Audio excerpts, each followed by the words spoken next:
ವಸ್ತುಗಳನ್ನು ಗಾಡಿಗೆ ಕಟ್ಟಿದನು. ವ್ಯಾಪಾರ ವಸ್ತುಗಳ ಬಂಡಿಯಲ್ಲಿ ತುಂಬಿಸಿ ಮಥುರೆಗೆ ಹೊರಟನು. ವ್ಯಾಪಾರ ವಸ್ತುಗಳ ಬಂಡಿಯಲ್ಲಿ ತುಂಬಿಸಿ ಮಥುರೆಗೆ ಹೊರಟನು. ಮಥುರೆಗೆ ಹೊರಟನು. ಮಥುರೆಗೆ ಹೊರಟನು.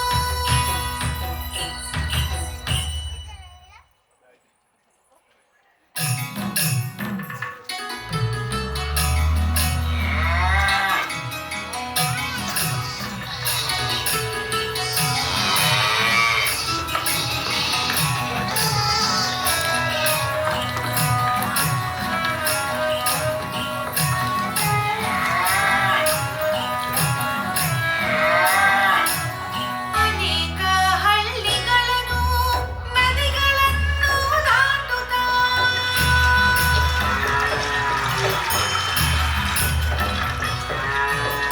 ಅನೇಕ ಹಳ್ಳಿಗಳನ್ನು ನದಿಗಳನ್ನು ದಾಟುತ್ತಾ ಹೇರಳ ಸಾರ ವಸ್ತುಗಳ ಬಂಡಿಯಲ್ಲಿ ಎಳೆಯುತ್ತಾ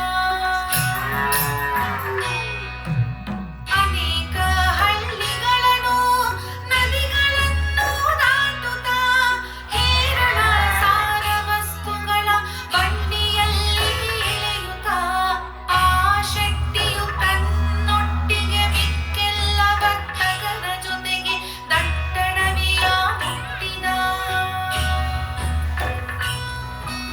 ದಟ್ಟಣವಿಯ ಮುಟ್ಟಿದ. ದೊಡ್ಡ ಬಂಡೆ ಕ್ರೂರ ಮೃಗಗಳು. ದೊಡ್ಡ ಬಂಡೆ ಕ್ರೂರ ಮೃಗಗಳು ಇರುವ ಕಾಡು ಎಂದು ತಿಳಿದ. ಕ್ರೂರ ಮೃಗಗಳು ಇರುವ ಕಾಡು ಎಂದು ತಿಳಿದ.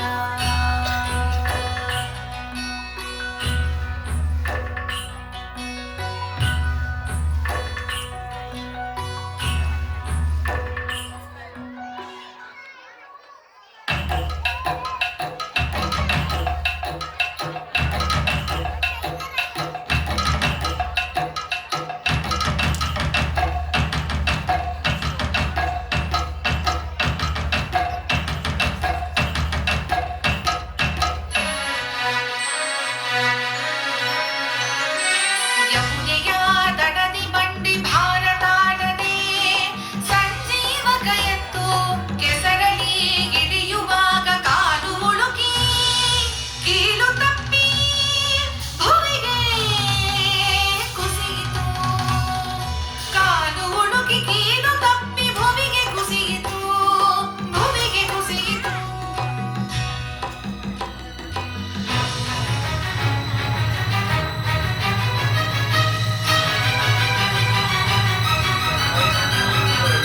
ಮೂರು ದಿನವು ಕಳೆದರೂ ಅದರ ಪರಿಸ್ಥಿತಿಯು ಸುಧಾರಿಸದೆ ಹೋಯಿತು. ಮೂರು ದಿನವು ಕಳೆದರೂ ಅದರ ಪರಿಸ್ಥಿತಿಯು ಸುಧಾರಿಸದೆ ಹೋಯಿತು. ಸುಧಾರಿಸದೆ ಹೋಯಿತು. ಸುಧಾರಿಸದೆ ಹೋಯಿತು. ಪರಿಸ್ಥಿತಿಯ ನರಿತ ಮಿಕ್ಕೆಲ್ಲ ವರ್ತಕರು ಶೆಟ್ಟಿಗೆ ಹೀಗೆ ಬೇಡಿದರು.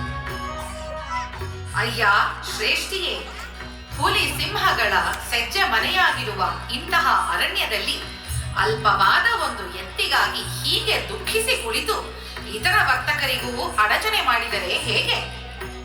ಆ ಎತ್ತಿನ ರಕ್ಷಣೆಗೆ ಏನಾದರೂ ಮಾಡಿ ಮುಂದೆ ನಡೆಯೋಣ. ನಡೆ ನಡೆ.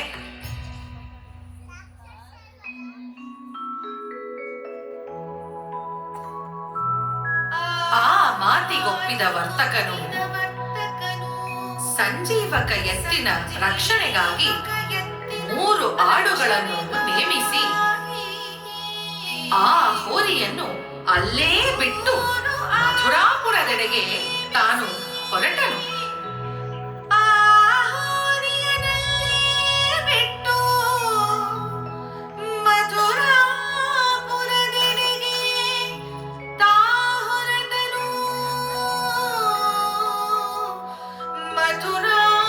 ಮಥುರಾಪುರದೆಡೆಗೆ ತಾ ಹೊರಟನು.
ಬಂದಿತಲ್ಲಿ ಪಿಂಗಳಕನೆಂಬ ಸಿಂಹವು.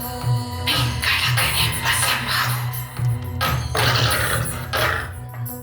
ಯಮುನಾ ನದಿ ಜಲವ ಕುಡಿದು ತೀರಿಸಿಕೊಳ್ಳಲು ತನ್ನ ದಾಹವು ಸಂಜೀವಕನ ಗುಟುರು ಕಿವಿಗಪ್ಪಳಿಸಿತು ಮಹಾಧ್ವನಿಯಾಗಿ.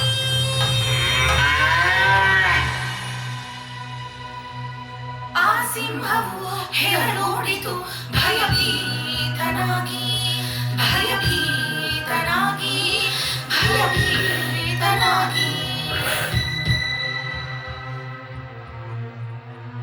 ಕರಟಕ ದಮನಕ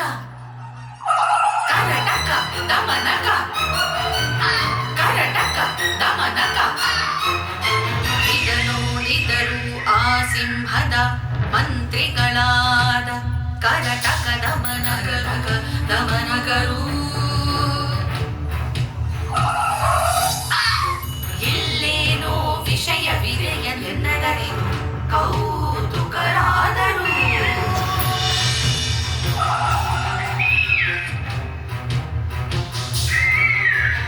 ಆ ವಿಷಯವನ್ನರಿತು ಬರುವೆನೆಂದು ಹೇಳಿದ ದಮನಕವು ಆ ಪಿಂಗಳಕ ಸಿಂಹನ ಬಳಿಗೆ ಹೋಗಿ ತಾನು ಬೇಡಿತು.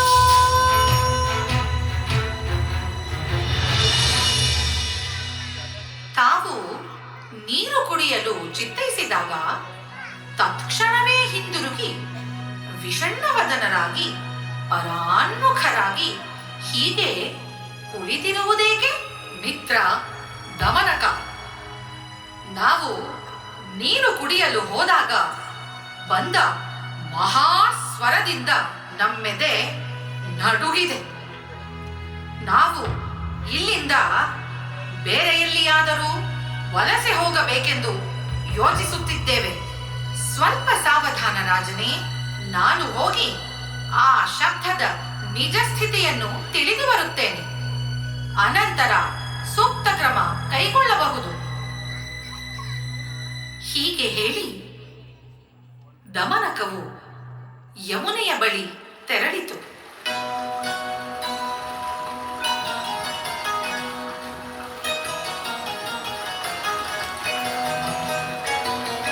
ಸಂಜೀವಕನ ನೋಡಿದ ದಮನಕವು ಅದು ಒಂದು ಮಹಾಗೂಳಿ ಎಂದು ತಿಳಿಯಿತು.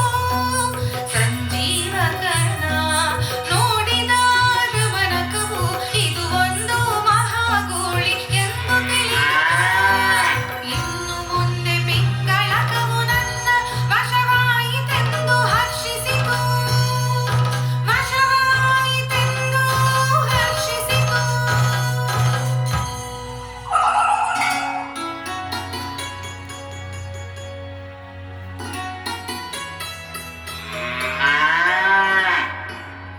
ನಾನೊಬ್ಬ ಅನಾಥ ಎತ್ತು ಆಶ್ರಯವನ್ನು ಹುಡುಕುತ್ತಿರುವೆ. ಸಂಜೀವಕನೇ, ಚಿಂತಿಸಬೇಡ, ನಾನಿರುವೆ. ಮೃಗರಾಜನಾಶ್ರಯವ ನಿನಗೆ ಕೊಡಿಸುವೆ.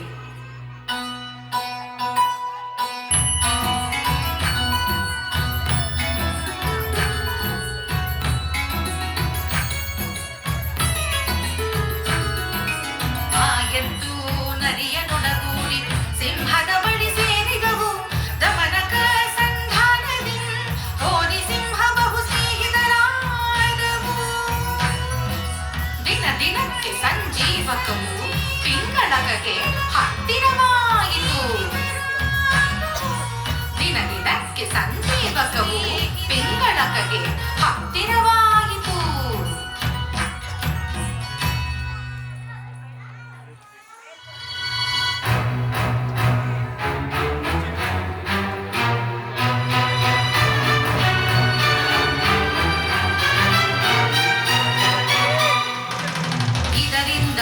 ಮಿಕ್ಕೆಲ್ಲ ಪ್ರಾಣಿಗಳ ಕಣ್ಣು ಕೆಂಪಾಗಿತು. ನಿರ್ಧರಿಸಿದವು ದರಿಗಳೆರಡು ಇವರ ಮಿತ್ರ ಭೇದ ಮಾಡಲು. ಸಿಂಹ ಹಾಗೂ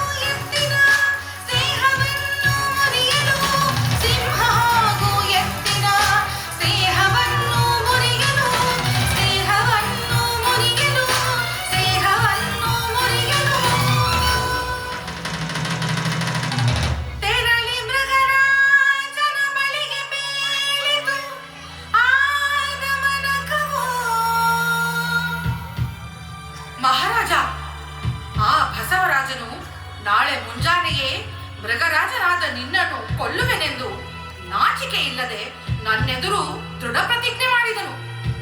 ಬೆಳಿಗ್ಗೆ ತನ್ನ ಕಣ್ಣುಗಳನ್ನು ಕೆಂಪು ಮಾಡಿ ತುಟಿ ನಡುಗಿಸುತ್ತಾ ಬಾಲವನೆತ್ತಿ ಗರಗರನೆ ಚಾಟಿಯಂತೆ ಬೀಸುತ್ತಾ ಕ್ರೂರ ದೃಷ್ಟಿಯನ್ನು ಬೀರುತ್ತಾ ಕೊಂಬುಗಳನ್ನು ಸಜ್ಜುಗೊಳಿಸಿ ಕ್ರೋಧಾತಿರೇಕದಿಂದ ಅತ್ತಿಂದಿತ್ತ ಇತ್ತಿಂದತ್ತ ಸಂಚರಿಸುತ್ತಿದ್ದರೆ ಅವನು ತಮ್ಮ ಮೇಲೆ ದಾಳಿ ಮಾಡಲು ಸಿದ್ಧವಾಗಿಹನೆಂದು ತೋರುತ್ತಿದೆ.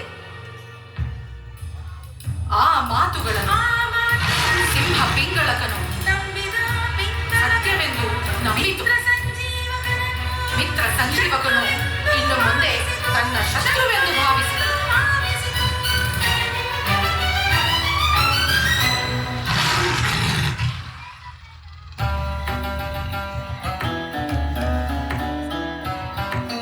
ಆನಂತರದೇ ದಮನಕವು ಸಂಜೀವಕನ ಕಂಡಿತು.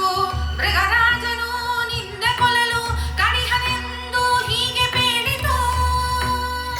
ದಮನಕವು ಎತ್ತು ಸಂಜೀವಕನನ್ನು ಕಂಡು ಹೀಗೆ ಹೇಳಿತು: ಮಿತ್ರ ಸಂಜೀವಕನೇ, ನಮ್ಮ ರಾಜನಾದ ಪಿಂಗಳಕನು ನಿನ್ನನ್ನು ನಾಳೆಯೇ ಕೊಂದು ತನ್ನ ಮೃಗ ಪರಿವಾರಕ್ಕೆ ಮಾಂಸ ಭೋಜನವನ್ನು ಕೊಡುವೆನೆಂದು ಸಭೆಯಲ್ಲಿ ಎಂದು ಸಾರಿದನು. ಹಾಗಾಗಿ ಆದಷ್ಟು ಬೇಗ ಈ ಸ್ಥಳವನ್ನು ಬಿಟ್ಟು ಬೇರೆಡೆಗೆ ಹೋಗುವುದು ಉಚಿತವೆನಿಸುತ್ತದೆ.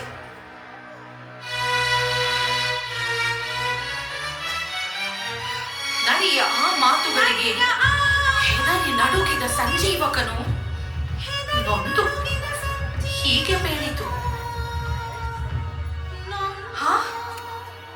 ಪಿಂಗಳಕನು ಹಾಗೆಂದನೆ? ಧೀರನಾದವನು ಸಂಗ್ರಾಮದಲ್ಲಿ ತನ್ನ ದೇಹವನ್ನು ಈಡಾಡಿ ವೀರಸ್ವರ್ಗವನ್ನು ಪಡೆಯುವನು ಎಂದು ಬೇಡಿ ಸಣ್ಣ ಸಣ್ಣ ಹೆಜ್ಜೆ ಇಡುತ್ತಾ ಮೃಗರಾಜನ ಬಳಿ ಸೇರಿತು. ಮೃಗರಾಜನ ಬಳಿ ಸೇರಿತು. ಮೃಗರಾಜನ ಬಳಿ ಸೇರಿತು.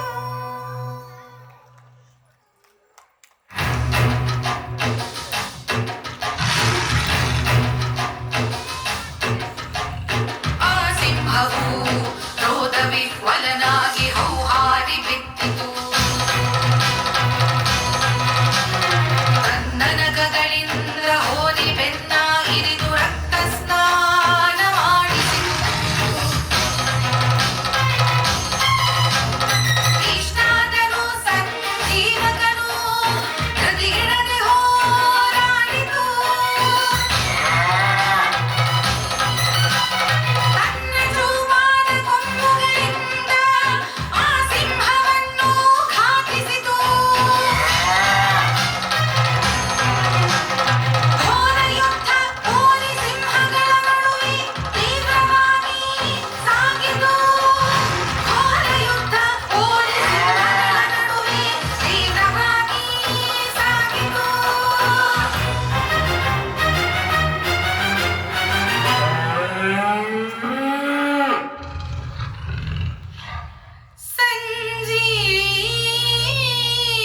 ಸಂಜೀವಕನು ಬಹುಕಾಲ ಹೋರಾಡಿ ದಣಿದು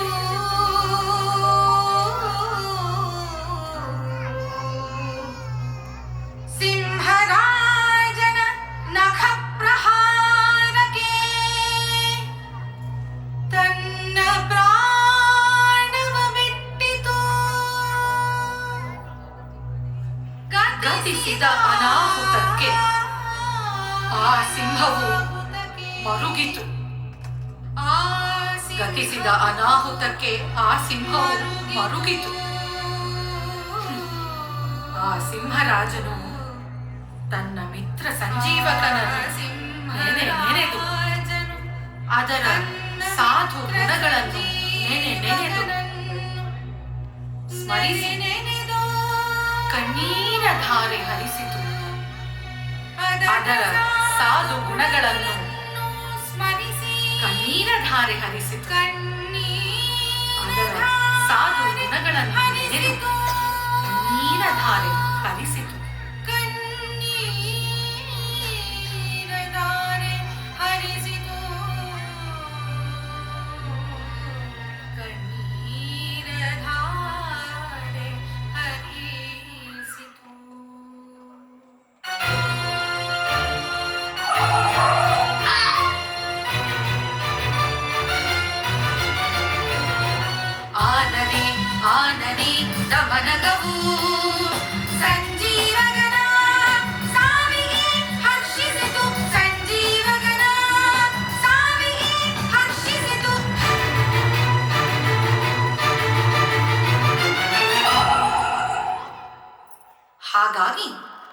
ಯಾವುದೇ ವಿಷಯದಲ್ಲಿ ನಾವು ನಮ್ಮದೇ ಆದ ಅಭಿಪ್ರಾಯವನ್ನು ರೂಪಿಸಿಕೊಳ್ಳಬೇಕು.